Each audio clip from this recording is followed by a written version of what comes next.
Good morning! Welcome to Konsihal Buboy TV. Ayan, nandito si Kapobre, kasama ko. Kapobre, ayan, may lakad kami ngayon. Kami natin ang helmet para hindi mahuli dun sa bayan. Pupunta kami kasi ng bayan. Galing to sa ibang bansa.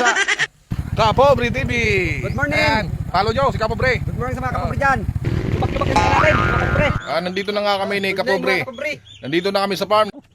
Ayan, mga kakonsihal Buboy TV. Naghahanda na kami. Yan nagbayanihan nga dito sa aming farm. Nagbayanihan kami na Konsihal Randy Bo Iba.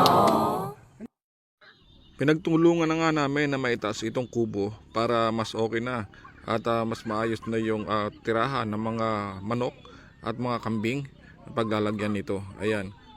At pagkatapos namin nag-stock muna kami kasi nakakagutom na. Nagprepare na rin si Bradchester ng aming may ulam dahil sa pagkatapos ko naman magluto ng adubong manok at tinulang manok ay magtutulong-tulong kami na may angat ang bahay kubo ni Bradchester para naman sa ikukulong na mga kambing at mga manok ay dito na muna sila paggabi ay masisilungan sila. Para nga sipagan ang aming mga kasama ay talagang naghanda si Bradchester ng may ulam na manok. Ayan, nagtinola ako. Nasanay na nga ako na hindi maglagay ng bitsin. Ang nilalagay ko na lang ay asukal sa kahit anong puta. Ayan nga si Bradchester kumakain na at si paring Randy at si Kapobre. Ayan.